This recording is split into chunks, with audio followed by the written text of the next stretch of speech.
Hello everyone, this is Ruhui from SenseTime, and today I will give you an introduction to the OpenMMLab project and also a simple tutorial on MM classification, a component of the OpenMMLab project. And after this tutorial, you will learn how to use MM classification to train a model on image classification. And okay. So what is OpenMMLab? So we say it is the most influential open source computer vision algorithm system in the deep learning era. So here are some keywords. So first of all, it's an open source. It's open source and it's a tool system for computer vision tasks. And by using OpenMMLab, you have a big collection of the state-of-the-art computer vision algorithms. Okay. And it is designed as a system, so which means different tasks are unified in a single programming framework, and this is very practical for efficient model development. And also, the OpenMMLab provides a complete tool chain from model production to model deployment. For example, you can train a model with MM classification and deploy it on some hardware using MM deploy. And here is our logo, and we have a home page here, openmmlab.com, and our codes are open source and hosted on the GitHub. And here is a Twitter, and we will just release some news in this channel. Okay, and here is some concrete data, and we say that is a computer vision algorithm system. So it is designed in a single framework, which means different tasks is designed in a unified framework. And we support more than 20 computer vision tasks, for example, image classification, object detection, segmentation, and so on.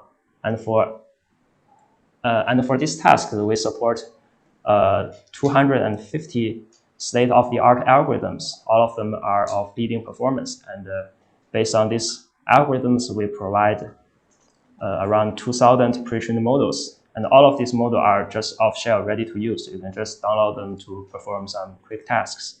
And also in the whole system, we provide a complete tool chain, which means you can do model training and the model deployment in the same system. Okay, and here is some details. And this is the overall architecture of the OpenMMLab project. So here we have we have 20 libraries, and each one is for a specific area in computer vision. For example, we have the MM classification. This toolbox is used for image classification, and I will introduce some details in this tutorial later.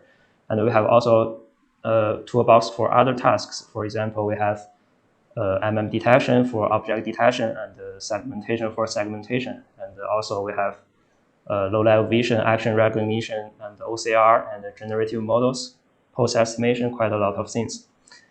Okay, and at the base layer, we have another toolbox called the MMCV, and this provides some basic functionalities to all these libraries. Okay, and at the bottom is the learning framework. We support SensePiracy and PyTorch, and both works for OpenMMLab. And at the right-hand side, we support many different data sets, okay, and in every area. And also we support a lot of deployment tools, and not a lot of, we support deployment tools, which means you can first train the model using our toolbox, and then do a model compression, and then model deployment on some hardware. Now, currently, we support Onyx, TensorRT, and also the OpenPPL from SenseTime. Okay, so everyone in the every component in the whole system, you can just start from a library here and end of a model on a specific hardware.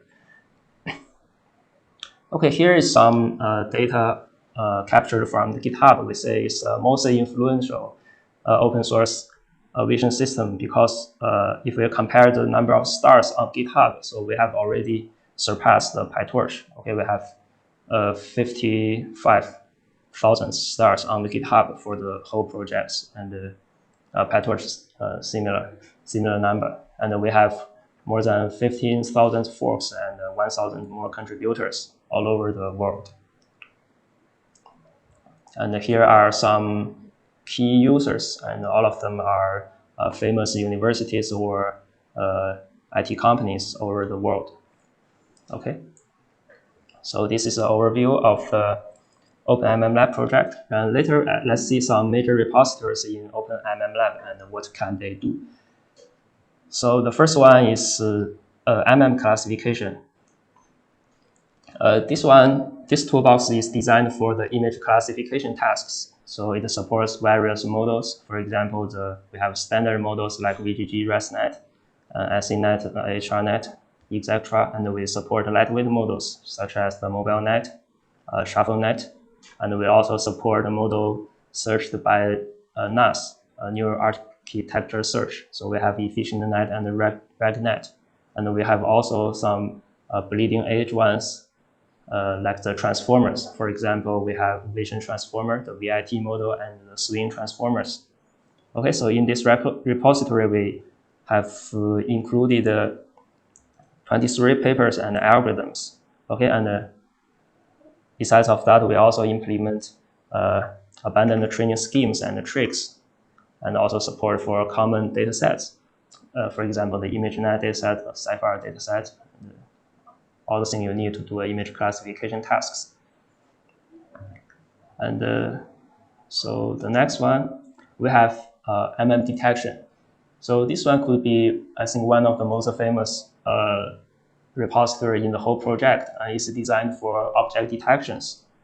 And also it supports some other tasks such as instance segmentation and panoptic segmentation. Okay, and it provides a complete model zoo containing more than 60 detection algorithms.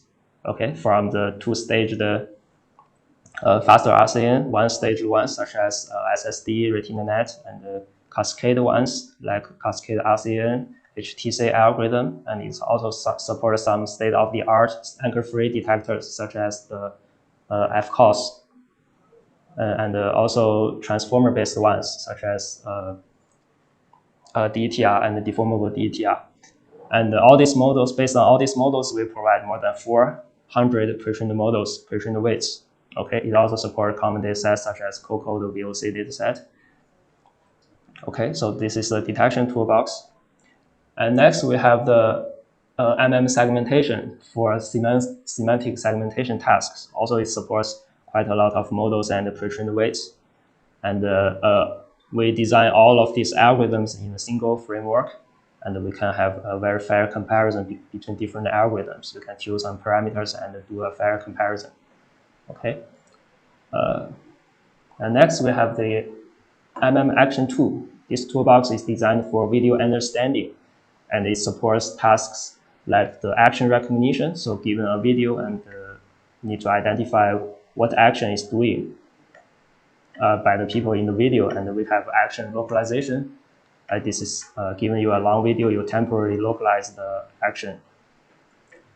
And spatial temporal action detection and skeleton-based action recognition tasks.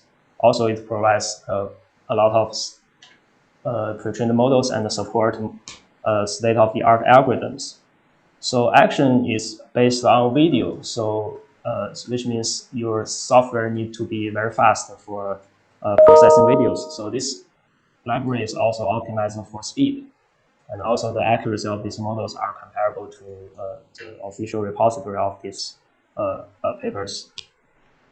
And then we have the MM detection 3D, and this is for 3D object detection, and it can give you a 3D bounding box based on the point cloud data or monocular camera data or multimodality data. And here is just some demos. And we have MM Pose. This is for pose estimation. It supports various tasks from 2D key point estimation to 3D key point estimations. And we also support datasets and models for animal. We can detect key points on the animal. And for example, this this dog. Okay, this is very interesting.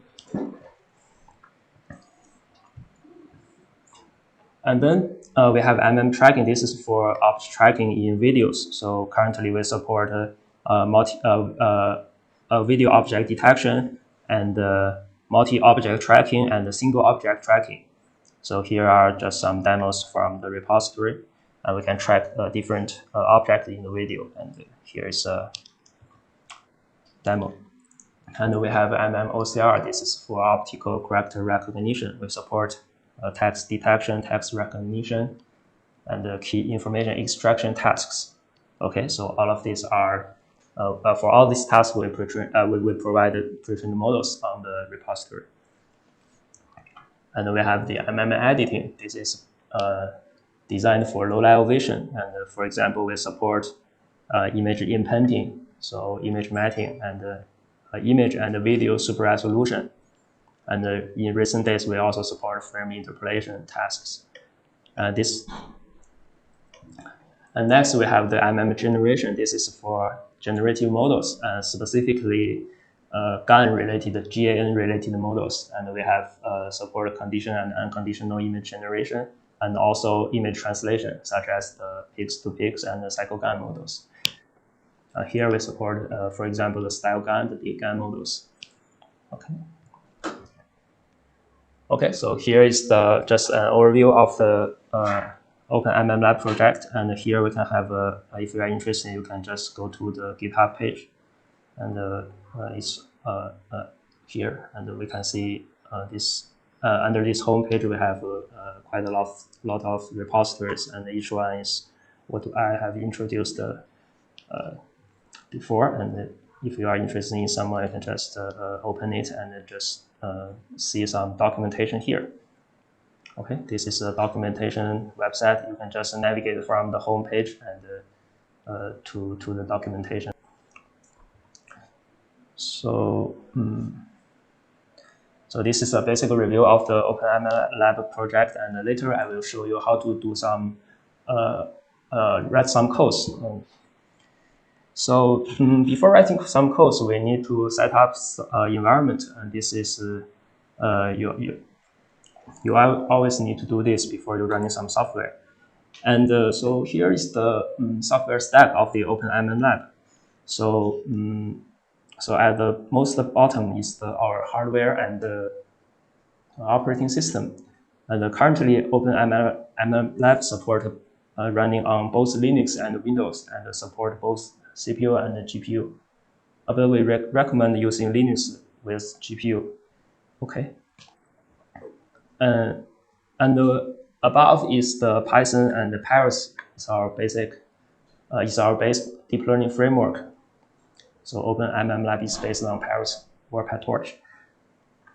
And usually Paris and PyTorch is already built into your compute clusters, so you don't need to install them manually. And what's above is the MMCV. So as we have just introduced, this is a base layer. This is a base repository for all repositories in the OpenMMLab project. And usually this is also built into your environment. Okay, so if not, you need to compile some C codes and to install the project. And at the top layer is our toolbox for different tasks, such as the MMCLS. This is MMClassification, detection, and other toolbox. And all these toolbox are built with pure Python codes. So you can just git clone them and it's ready for use. Okay. So here, let me show you some codes. Okay, so I have logged into our computer clusters. And the first step you need to do is usually to activate a Paris environment. This is actually a Conda environment. You can, if Paris is already installed in your cluster, you can just type this source PAT latest to activate the environment. So here we have this notation, which means the activation is success. And usually, based on this software stack, you need to check whether MMCV is already installed in your system. So on our cluster, this is imported. This is already installed somewhere like this. Okay, but this path may be different on your ones, so you need to have a check. So as we know, if we want to import this package, we need to configure some Python paths like this. So I have written this in my bash rc file, and just like here. Okay, and we have configure the Python path. So in Python, you can import this repository. You can import this package. Oh. And usually you may want to configure an interactive environment. And here I recommend using the Jupyter. And maybe it's for some debugging or simple programs, is an interactive environment is much more convenient. So here I have already opened one. So we can just connect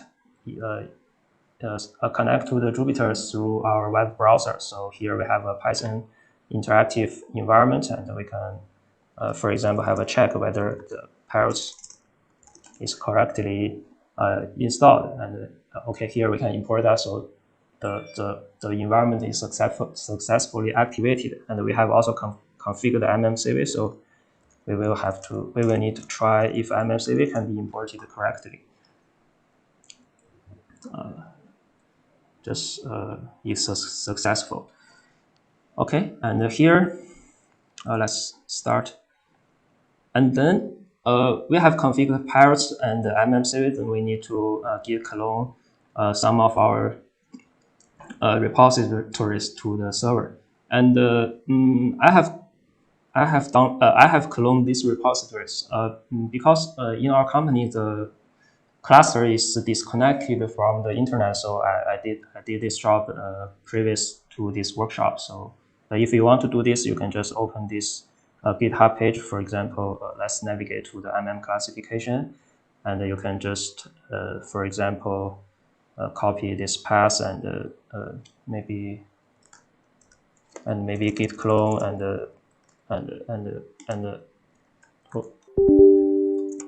and this will be ready. But on our cluster, the network is disconnected, so I have done this before this tutorial. Okay, so after you git clone this, you will have this full repository, and the file structure is actually the same as what you can see from the GitHub page. Okay, and and there is a last step. So after git clone the repository, we still need to install this repository from source codes. Okay, we can just use this command, pip install. Pip is the package manager of Python, so we just use pip install, and dot means we can just cd to this MMClassification. Okay, it's the current directory, and we use pip install in editable mode. Okay, and this repository, and it will install this MMClassification to your system from the source code. And here I have installed that, so this step will first uninstall and then reinstall. Okay. So after this step, we can have a check whether this MMClassification is correctly installed. We can just try to import this package and see if we can, for example, if we can get this version. Okay, so the version is correctly outputted, so this means we have successfully installed this package.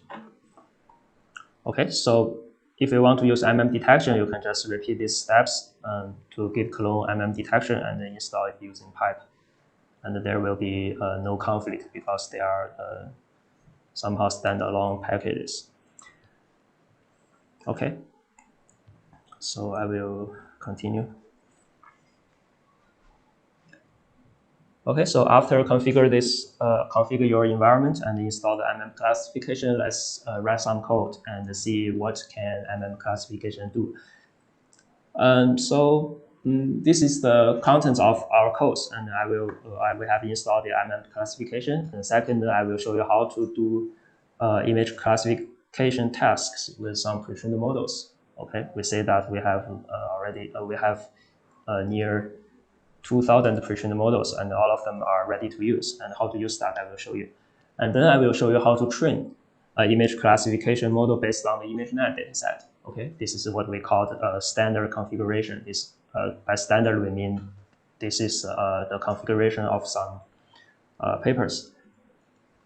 And later I will show you how to, what the configuration file is. This is a very important concept in the OpenMMLab project.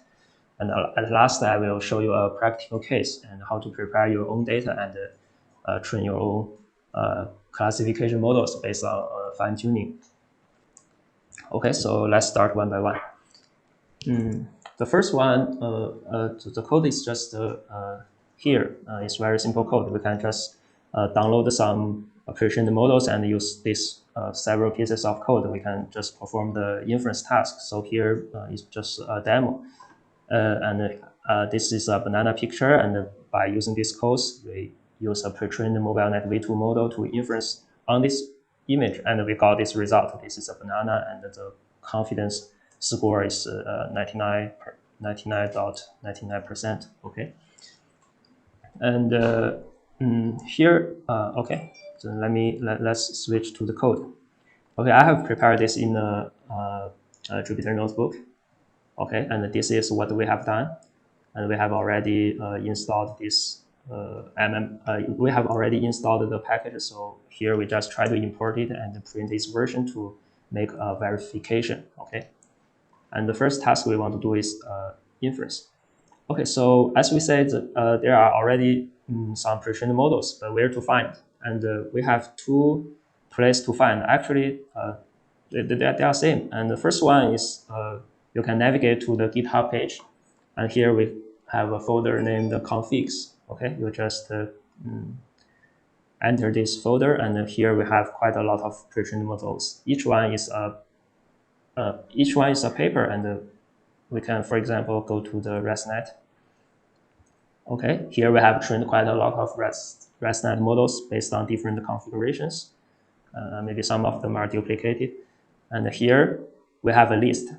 Okay, and we have a list of different models trained on different data sets. For example, this is the standard ImageNet 1000 class data set, and we have the a comparison table, the number of parameters, and their accuracy. Okay, you can just pick one you like. For example, in this notebook, I will use the ResNet 50 and a standard ResNet model here. And here we notice we have a config file, and as well as a model. Okay, this is what these two files is what we need to download, and also I have downloaded them previously before this tutorial. So if you want to use that, you can just copy this link and paste it to your web browsers, and you can just start downloading like this. So I will not download to my local computer, so I just cancel that. So usually we will save the checkpoint file in a folder named checkpoints. Okay. I cannot click this one because the checkpoint is a reserved word in for Jupyter. But actually, if you cd to this directory, you can see that I have downloaded two models, and this one is based on ResNet. Oh, sorry, not ResNet 50, ResNet 18. This is a checkpoint file I have downloaded and download to my local computer and upload to the computer clusters. It's under this checkpoint folder. And also we have the config files, and the config files defines a lot of things, and I will introduce the details later. And here, because actually we have git clone this repository, so the config files are cloned along with the repository. So here, actually, what we have checked on the web page is just this one. Maybe this one. Okay, it's git clone along with your repository. And also, after having these two files in your computer class service, we can call a simple API called the init model.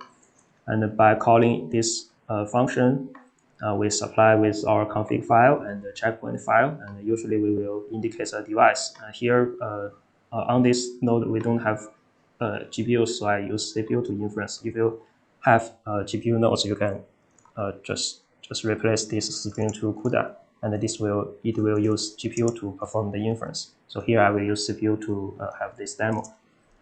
So we can just run this code. So this model is already initialized. This is actually a PyTorch model, okay? And then we will call this inference model API to inference based on this model. And here I have image of banana is just the image I have showed in the PowerPoint, and this image, okay? And we can just simply call this API and pass the model as argument, and also the image as the argument, and we will get this result. Okay, so I evaluate this code, and we will have this result. Okay, the result is just a dictionary. It contains the result of prediction. So for image classification, the result is quite simple. We just have the index and the name of the predict class and the confidence score. And for maybe for object detection, for segmentation, the result is more complex.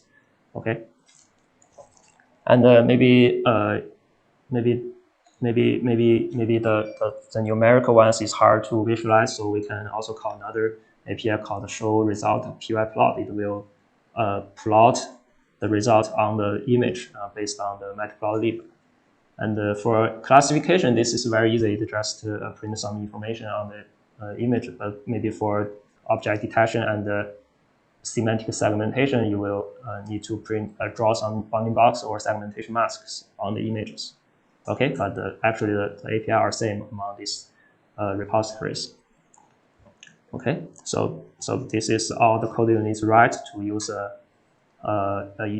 pre-trained model to perform the inference. So you just navigate to the GitHub page and find some models, and download them to your local computer. And generally, you only need to download the checkpoint files because the config files is already cloned.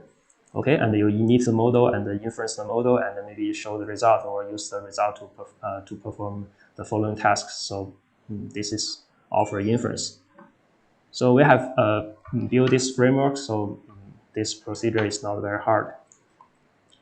Okay, here is the model zoo, and I have shown you how to find the pre-trained weights, and you can just go from the GitHub page, or actually you can also go from the documentation page. But actually, this will navigate you back to the GitHub page. They are actually the same. The documentation web page is generated from GitHub codes, so they are actually the same thing. Okay, so let's go to the next page. So here I list some commands for training and testing, but I will not dig into the details of these arguments. You can just check this on the documentation website. And okay, usually under the get started page, you can know how to perform training here and testing, and the explanation are quite clear here, so I will not dig into details in this workshop. But I will introduce another very important concept called the config file. So in previous code, we have shown that you can just init a model based on a configuration file and a checkpoint file. Okay, but what exactly are these two files? Okay. So the checkpoint file is easier to explain, and this is just a file storing all the learned parameters of a neural network.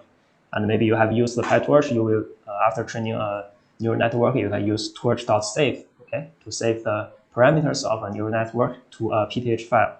So the checkpoint file is very similar to a PTH file. It contains just learned parameters of a neural network.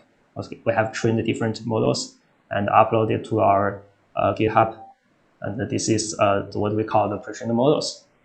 And the second one is what we call the config file. So this is a little bit harder to explain.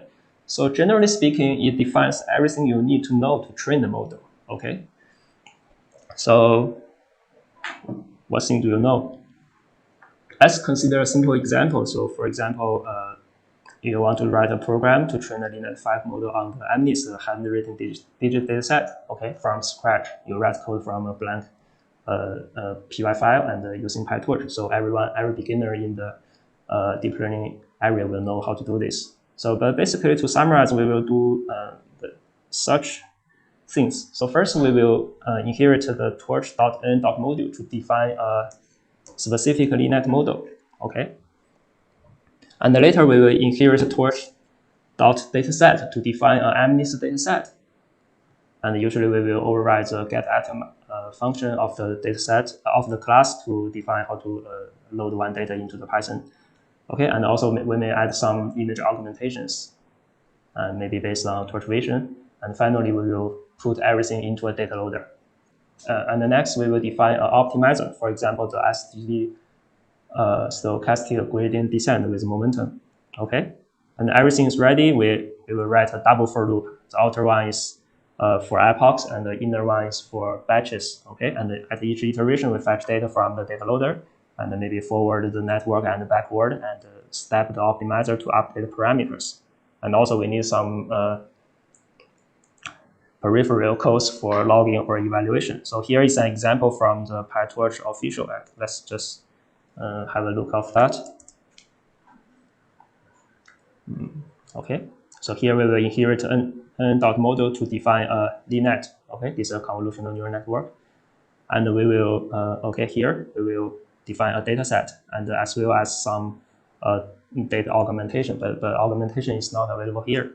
And we will define some data loaders, okay, and we will define an optimizer, and we will define and we will write a for loop. Okay, so they already wrap the training codes in another function. So this is the outer loop is for epochs, and the inner loop is here.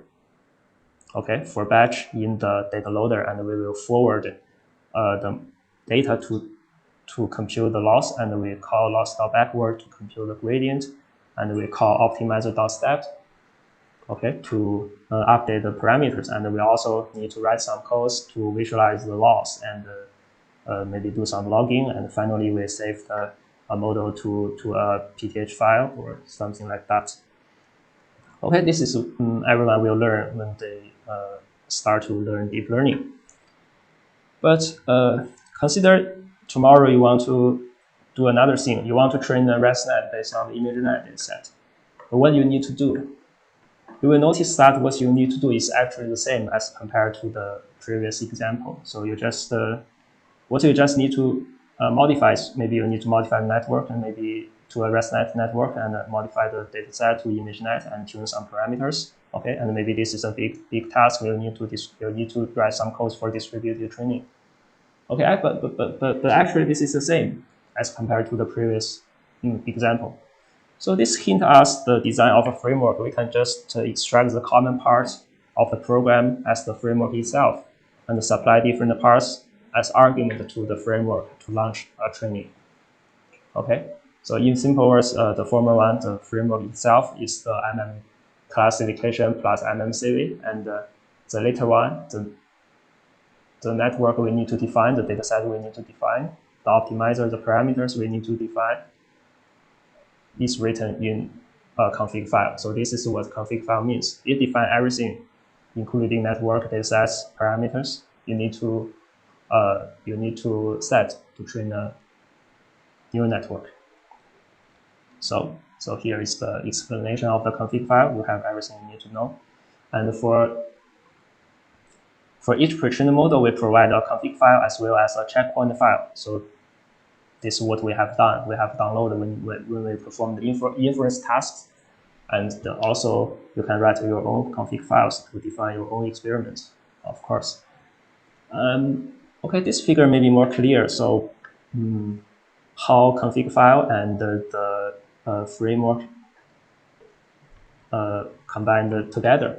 So as we have said, in the configuration file, we need to define model structures, and we need to define datasets and the data augmentation pipelines of optimizers, and we also need to define learning rates and some other parameters. Yes, some other parameters. And these are just some static string you can consider like that. And when supplied to MMClassification, the framework will build different parts, will build different components based on the configuration file. So it will build a ResNet model based on your based on the model part in the configuration file, and it will build a data loader for the ImageNet dataset based on the configuration of dataset, and build an optimizer based on your SGD optimizer and some learning rate parameters. And all these models will be supplied to a runner. So the runner is just basically the double for loop, okay? And to train the model. So during training, it will utilize pre-trained model weights, and this you need to download them manually usually, and the dataset files also. So datasets you will also need to download them on your computer clusters. Okay, so here let's have a look of what is a configuration file. So we have just used this configuration file. So let's have a look at what's that.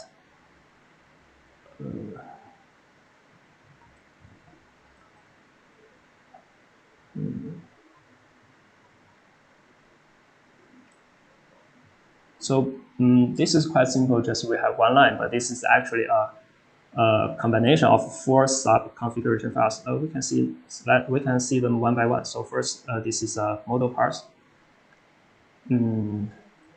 Let's just random pick one, and this defines a model. Okay, I will introduce every key value pair later in the slides. And we have the data part, and by which we define, for example, this one we define an ImageNet dataset, how to load the dataset from disks, and how to do the augmentation. So these are just configurations of data. And we have also optimizers, for example, some commonly used ones for training ImageNet. We use the HCG optimizer and the learning rates and some schemes to change the learning rate during training. And also we have some configuration for example, for logging and for the configuration of GPU and etc. Okay. So this part I will introduce how to train the model based on standard configuration. So by standard configuration, we mean just configuration we have included in our repository. So under the configs directory, we have implemented quite a lot of for every repository. So as we have said, we have already defined everything, the model, the data, and even the runtime in the config file. So we can just call, okay, we have tools here, and we have a train.py script. We can just call this script and supply with the config file, so the train could launch. But usually on a cluster, we will just using a Slurm. Okay, this is a task manager system, and we will specify how many GPUs we need to use. So the command would be a little bit complex, but actually the core is still this tools.train.py. So for example, let's open this script to have a look. So we will define how many GPU we use and what partition of the Slurm we will use, and the job name and some informations, and we will call the srun to spawn these tasks on our cluster, on our compute nodes, and internally it will call the train.py and we'll use this configuration file for training.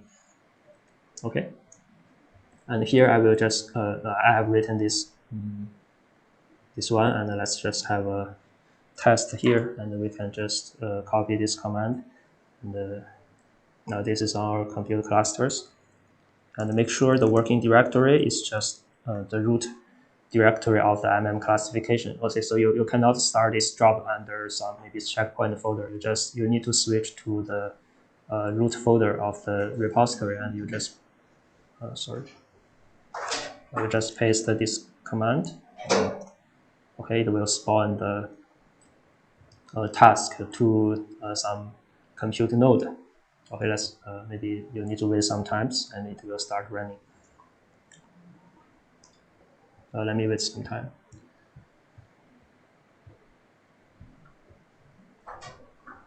Okay, as you can see here, it's already loaded pairs, and we have specified to use 2 GPUs, so there will be 2 copies of the log. But don't worry.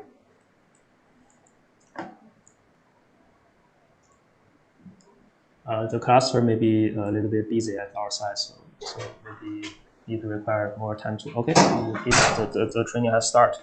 Okay, so first it will print some logging informations, and here this is the full configuration file. Also for logging and debugging, we will print it on the screen. And now the training starts, and it will usually initialize a model from random seeds, and also and start training from the based on the ImageNet dataset. So we have already the ImageNet dataset is already saved on our cluster, so we will just configure the path, and the training can start. So maybe on your cluster, you need to download this ImageNet data from the official dataset and extract them and configure MMClassification to train based on this dataset. So here the training have started, and it will print some information. For example, the loss and the time, the training time, and also the ETA. Okay, so this will last several days. So here is just a demo. I will not train this to the end. So I just cancel it. So for each standard configuration in the GitHub repo, you can just perform this task.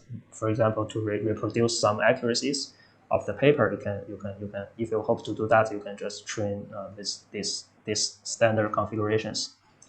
Okay.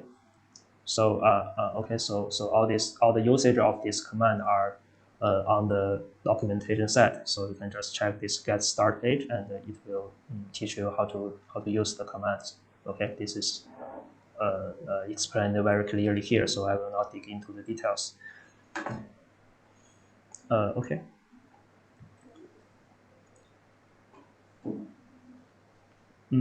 So we have explained what is a configuration file. So let's see some details of the configuration files, and I will show you how to modify a configuration file to train your own data.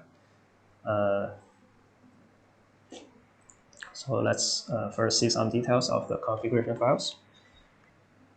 We will define everything we need to train a model in the configuration files. And this is the first part, how to define a model.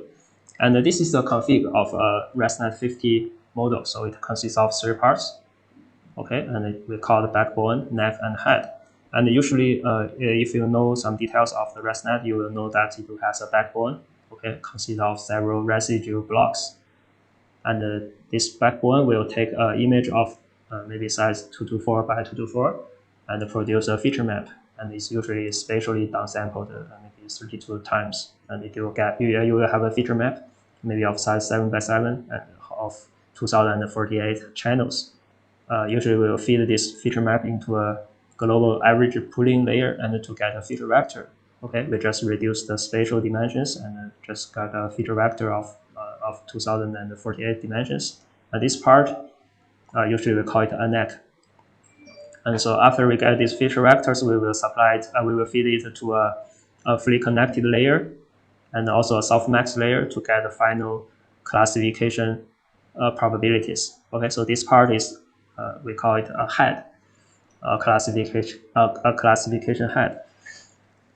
Okay, so in detail, it will be defined like this. So generally, it will be a Python dictionary. Okay, this is just a key value pair. The key is the model, and the value is a structure, a big structure containing the backbone, the neck, and the head.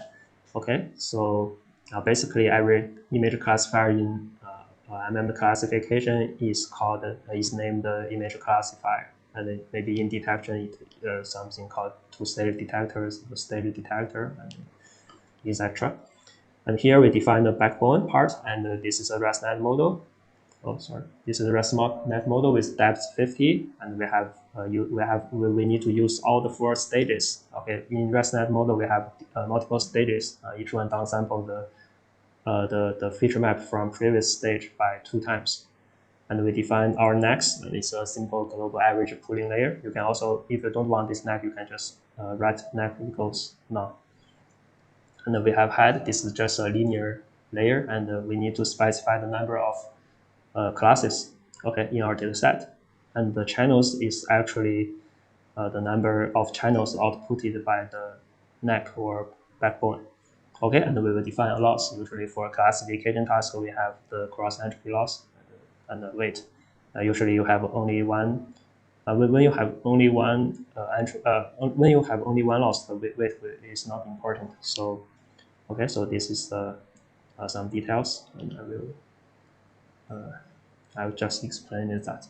Okay, and the second part of the configuration file is the data. So which data you will use to train your model. So the data is also a dictionary in the configuration file. So the key is data, and the contents is actually a little bit longer. And I have removed some duplicate codes and to make it more clear. Okay, so in PyTorch we have two concepts. One is called the dataset, and the second one is a data loader. So by dataset, we can usually split into multiple parts, and usually we have a training part. This is used to forward and backward the model, and a validation part. And validation part is to avoid overfitting, to monitor the accuracy independently. And after training, we have a test part, and this is used to finally give the prediction accuracy. So in the data config, we will define different subsets of the data separately. And here we have the training ones, and actually similar way to define validation and tasks. Usually, for example, here we want to train ImageNet, so we will specify its type as ImageNet, and we will specify the path where the data stored on our maybe hard disk and or the storage cluster. Okay, and also we will define a pipeline. So this pipeline is actually a pipeline of data augmentation techniques. Okay, so I will introduce in the next page. And here, another concept along with dataset is data loader. So after defining a dataset, we also need to define a data loader. So in the configuration file, we usually need two other arguments. So first one is the So the first one is the samples per GPU. This is actually the batch size. This is just a batch size, just a different name. And works per GPU. This is actually the number of processes to prefetch the data. So when you define a data loader using PyTorch, you will also need these two arguments. Okay. So here we have the data pipeline. So in detail, a data pipeline is just a data augmentation pipeline. So here is an example. So so this is a mean and standard derivation for normalization. It will be used.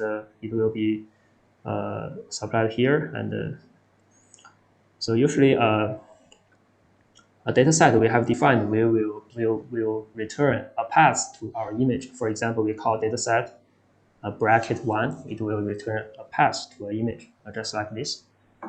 But if we want to train the neural net, we need the data. We need the image itself. So the first one is called the load image from file. So it will rate the image array, the pixel array, array of shape h by w by 3 from the given path. Okay, and this will be an image.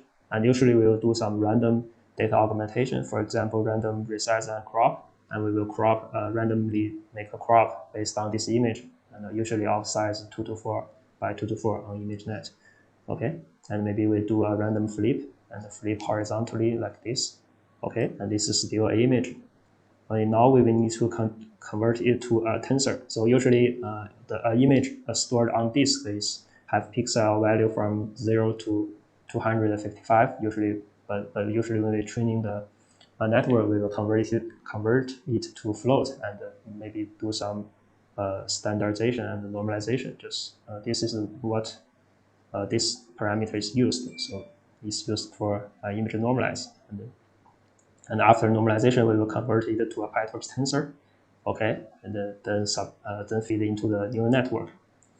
So this is the data part. So this training pipeline is will be used as a parameter of the data subset. So so you will need, so you will you will put the training pipeline here. Okay, so combined with the path and the type, it defines a complete data set. Okay. Then let's have a look at the optimizer and the learning rate configs. So this part is not very hard because, for example, the optimizer, you can just use this way, specify its type as SGD and define the learning rate and momentum and some maybe weight decay and other parameters. So this will be built into a Torch SGD optimizer during training. And usually we will define some learning rate configs. As we know, during training, if the loss saturates, we need to reduce the learning rate to train it to higher accuracy. So usually we will specify the steps, actually the number of epochs, to decrease the learning rate. And usually we can also specify how to do a warm up. Okay, and here we define a runner. So runner is actually the for loop used for training, and usually we will define a runner based on epochs. For example, in this example, we train the neural network for 100 epochs, so we will write the configuration file like this. So here is some details. So if we use this learning rate config, we will have maybe first have a warm-up stage. We will raise the learning rate from 0 to 0.1, and then after 3 epochs, we will decrease the learning rate to 0.01, so 1/10 of the original one, and after 60 epochs, we will reduce another time. Okay, so this is a configuration file for the optimizer and the learning rate, and also the runner. Okay, so after learning how to write a configuration file, let's see a more practical example. So how to train your own image classification models. So basically, this is usually based on Finetune training. So you need to do two things. The first one is you need to rearrange your own data set to some specific format, and the second one is to modify the configuration files. And here is the point you need to pay attention. Okay, so let's just switch to the code to have practice. Okay. Okay, so here I will train, as an example, I will train on the classifier 100 dataset, okay, based on pre-trained ImageNet model. Let's see how to do this based on MMClassification. So the first thing you need to do is to arrange your data. So here I have these are just some simple codes, and maybe this one is from the internet, and I modify some details. And as you know, the original CFR dataset is stored in a single Python Pico file.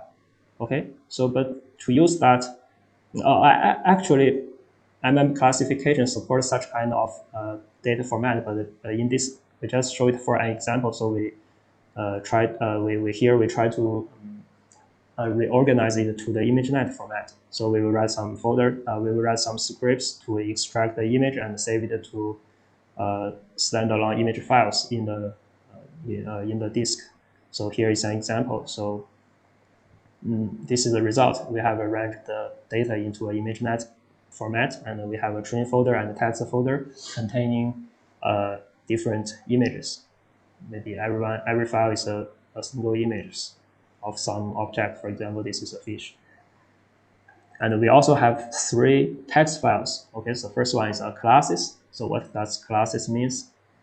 It contains the name of your categories in a single text files. By each line, we write a category. For example, for CFR 100, we have 100 categories. So this file contains 100 lines. Okay, and we have a train.txt file and a test.text file. So what are these? These are just your annotations. So For image classification, we need to classify an image to a category. Okay, so this file just store every image and the label pairs in a single file. So first, it's separated by a space, and the first part is just the path to the images. Okay, and the second one is the label. So if you want to train a model based on your own data set, you usually need to rearrange your data set in this format, usually based on the ImageNet format. And then you need to write a configuration file. Here I have written one, so I just need to explain what does it mean. So let's do this. Okay. So as we see before, the configuration file contains really multiple parts, and from model to data to just optimizers. But when we do fine-tuning training, we don't need to rewrite everything. We can use inherit scheme and just modify what we need to modify. So here, the first line defines a base configuration file, which means this configuration file is modified based on this one. Okay, so this one is trained on ResNet 18 based on the ImageNet 1K dataset. So because we have already rearranged our dataset as the ImageNet format, so we can just use the ImageNet dataset and the ResNet 18. Okay. But we need to modify something. So the first part is about model. So because as we can see from the construction of the model, here, we have a linear head, a linear layer as the head. This will produce a probability vector of dimension 1000, y1000, because ImageNet have 1000 categories. So this means that this layer have 1000 outputs. But for our own dataset, we have only 100 ones. So we need to modify this parameter of the head. So to modify, we just write what we want to modify. And when building these configuration files, this one will overwrite what I have written in the base one. So in the base one, this number is 1000, and here you have modified to 100. So this will overwrite the same key, the same configuration, the same item in this configuration file. Okay. And the second one is very important. Usually we want to do fine-tuning training, which means we train this model based on the pre-trained ImageNet network. So fine-tuning means we need to load the pre-trained model before our training. So usually we need to download a pre-trained model, and as we have done in the inference tasks, and you need to specify a load from parameter. Okay. And give the path to the pre-trained model. And during training, it will first initialize from this pre-trained model and then start the training. Okay. And later we need to just ignore this part first, and let's see the data part. So because we have rearranged our data to somewhere maybe like this, so we need to modify the path to our data sets. Okay, for ImageNet dataset, we need to modify 3 parts. And so the first one is actually the folder containing all your images. Okay, here, just this one. And we have an annotation file, and annotation file is just the image and the label pair, as we have seen here. Just this file. You need to specify the file, path to this file here, and you also need to specify the names of your classes. So because the default ImageNet only know the category names of the ImageNet dataset. To train on your own data, you need to supply the name of your own dataset. So here is the third parameter. And also, maybe you need to modify your training pipeline. So here, because we have resized the image of CFR to 64 by 64, so we need to change something here. For example, we remove in the original training pipeline, we have random crop and resize to the 224 by 224. So here we just remove this part. Okay, because CFR in its original format is just 32 by 32, and it makes no sense to resize it to a very large size. So I just resize to 64 by 64 here, and because it's already a very small size, we don't need a random crop, and so I just remove this part. in the training pipeline. And this is the result training pipeline. And we define the training pipeline here and supply it to the configuration files. And usually we don't need to train actually we don't need to train many epochs in a fine-tuning training. So here I just rewrite the random. So we train just only one epoch based on the data. And here we modify the learning rate. Usually for fine-tuning, we need a very small learning rate. So I just modify it from 0.1 to 0.005, okay? And we define some interval of log. Okay, so this is all for a new configuration file. So we have to rewrite the model, rewrite the data, and rewrite some parameters. So this file, I store it maybe also under the config files, and we can start the training based on this one. So the command maybe, so the command looks like this, okay? So because our cluster is based on Slurm, I will use the Slurm train, and here I use a partition from parrots, and the name of the job is just name it as a test job. And here I use 4 GPUs, and for each GPU, I use 4 CPUs for the data loader, okay? And this is the configuration file. And this is a working directory. So during training, the checkpoint and the logs will store here. So we just copy it, okay? And paste it here, and it will launch the training. Okay, let's just wait here. So I have already, maybe let's evaluate it first. So prior to this workshop, I have already trained this. And here we have, after training, okay, this training starts. So, maybe let's hit train here, and I will explain some other details. So here we specify a directory. This is called the working directory. Okay, so during training, this is here just this directory, and during training, the training logs and the checkpoint models will be saved under this directory. So it will be like this. So during training, we will have some logs here, and this is the log, and this PTH file is just the checkpoint it saves here. Okay.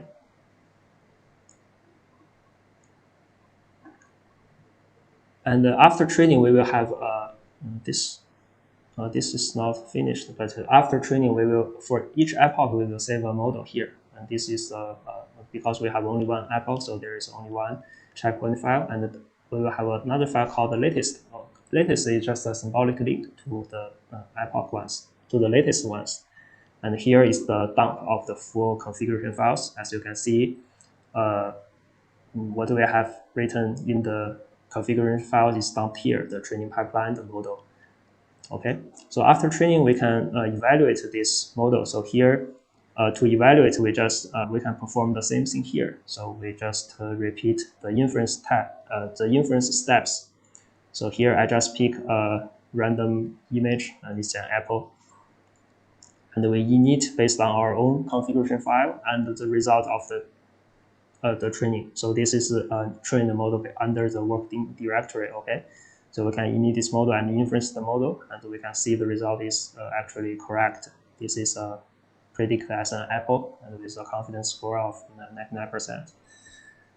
Okay, so so actually this is a training step, and during training we can see that the loss is consistently decreasing, and actually we have to train only one apple, so this will finish in several minutes. Okay, so we use 4 GPU to train the tasks. So let's just skip this part. Okay, so to summary, and if you want to train your own model, okay, to summary, if you want to train your own model, you just need 2 key steps. The first one is rearrange your data to a known format by MMClassification. Usually we recommend the ImageNet format, okay? And the second one, you need to rewrite the configuration files. You don't need to rewrite a full configuration file, so you just need to copy or just inheriting one, a standard one, and modify some key components. These components include the path to your dataset, the classification head, the number of categories of the model, okay? And you also need to find the learning rate and the training data pipeline. the data augmentation if you need that. Okay, and during the training, the checkpoint will be saved under the working directory, and this is actually what we have showed the work dir in this example. This is working directory, and so it will start the training just like this, and you can monitor the loss during training. Generally speaking, it will continue to decrease, and if increase, you need to maybe lower your learning rate or do some other tuning. Okay. So this is all for today's tutorial. And we have introduced the OpenMMLab project and show some codes for training an image classification model based on MM classification.